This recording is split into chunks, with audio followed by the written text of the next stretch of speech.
Hi అండి అందరికీ welcome to my channel. So ఈరోజు అయితే మనం ఇండియన్ పాలిటీలోని రాజ్యాంగ సవరణ అనే టాపిక్ గురించి చెప్పుకుంటున్నాం కదండి. సో అందులో భాగంగా ఈరోజు 45వ సవరణ అండి. సో నిన్నటి వీడియోలో అయితే 44, 43 చెప్పాను. ఎవరైతే చూడకపోతే వాళ్ళైతే చూడండి, నోట్ చేసుకొని నోట్బుక్లో రాసుకోండి, ఓకేనా. సో చదవండి, వెరీ వెరీ ఇంపార్టెంట్ 44వ రాజ్యాంగ సవరణ, ఓకేనా. నెక్స్ట్ 45వ రాజ్యాంగ సవరణ అండి.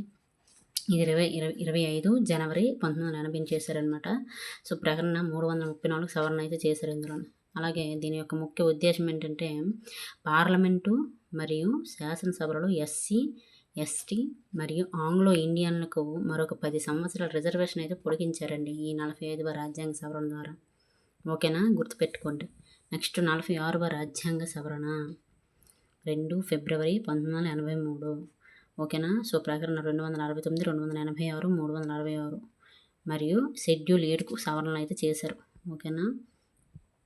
దీని యొక్క ముఖ్య ఉద్దేశం ఏంటంటే అంతర్రాష్ట్రాల మధ్య విధించే వాణిజ్య పన్నులు అలాగే రాష్ట్ర బదలాయింపు. నెక్స్ట్ 47వ రాజ్యాంగ సవరణ 26 ఆగస్టు 1984.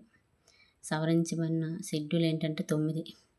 సో దీని యొక్క ముఖ్య ఉద్దేశం ఏంటంటే భూ సంస్కరణలకు సంబంధించి 14 కొత్త చట్టాలను షెడ్యూల్ 9లో అయితే చేర్చారండి, ఓకేనా. వెరీ వెరీ ఇంపార్టెంట్, గుర్తుపెట్టుకోండి.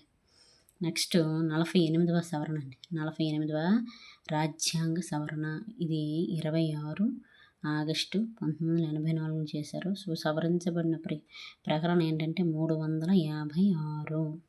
సో దీని యొక్క ముఖ్య ఉద్దేశం ఏంటంటే పంజాబ్లో, పీజీ అంటే పంజాబ్ అండి. సో పంజాబ్లో రాష్ట్రపతి పాలనని పొడిగించారనమాట ఈ 48వ రాజ్యాంగ సవరణ ద్వారా, ఓకేనా.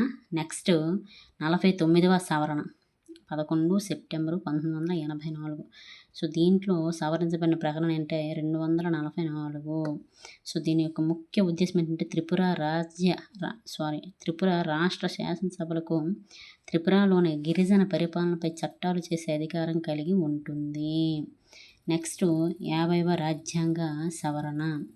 సో 11 సెప్టెంబరు 1984 సవరించబడిన ప్రకటన 33. దీని యొక్క ముఖ్య ఉద్దేశం ఏంటంటే సాయుధ బలగాల భద్రతకు సంబంధించిన బలగాలకు ప్రాథమిక హక్కులపై పరిమితులు విధించే అధికారం పార్లమెంటుకి అయితే ఉంటుందని చెప్పింది. సో ఇది 50వ రాజ్యాంగ సవరణ గురించి. సో ఈరోజు ఇవ్వండి ఈ 6 సవరణల గురించి అయితే మనం తెలుసుకున్నాం కదా. సో మిగతా వీడియోలో మిగిలిన సవరణల గురించి అయితే తెలుసుకుందామండి. సో ఇంతకుముందు వీడియోలు సవరణలు ఎవరైతే చూడలేదో ఇంతకుముంది వీడియోలు అయితే చేశాను. సో ముందు వీడియోలను అయితే చూడండి. ఇంతవరకు 50 సవరణలు అయితే మనం పూర్తి చేసుకున్నామండి. మిగిలిన సవరణలు మిగతా వీడియోస్లో అయితే నేను చెప్తాను, ఓకేనా అండి. సో ఎవరైతే కాంపిటేటివ్ ఎగ్జామ్స్ ప్రిపేర్ అవుతున్నారో వాళ్ళకు కొంచెం యూజ్ అయితే అవుతాయి అన్నమాట. సో ఇండియన్ పాలిటీ పరంగా, ఓకేనా. వీడియో కనుక నచ్చితే ఖచ్చితంగా ప్లీజ్ లైక్ చేయండి, లైక్ చేసి షేర్ చేసి సబ్స్క్రైబ్ చేయండి, ఓకేనా. సో నన్ను అయితే సపోర్ట్ చేయండి. ఇలాగే మీకు యూస్ఫుల్ అయ్యే టాపిక్లను మన ఛానల్లో చేస్తూ ఉంటాను, ఓకేనండి. థ్యాంక్ యూ సో మచ్ ఇంతవరకు వీడియో చూసినందుకు.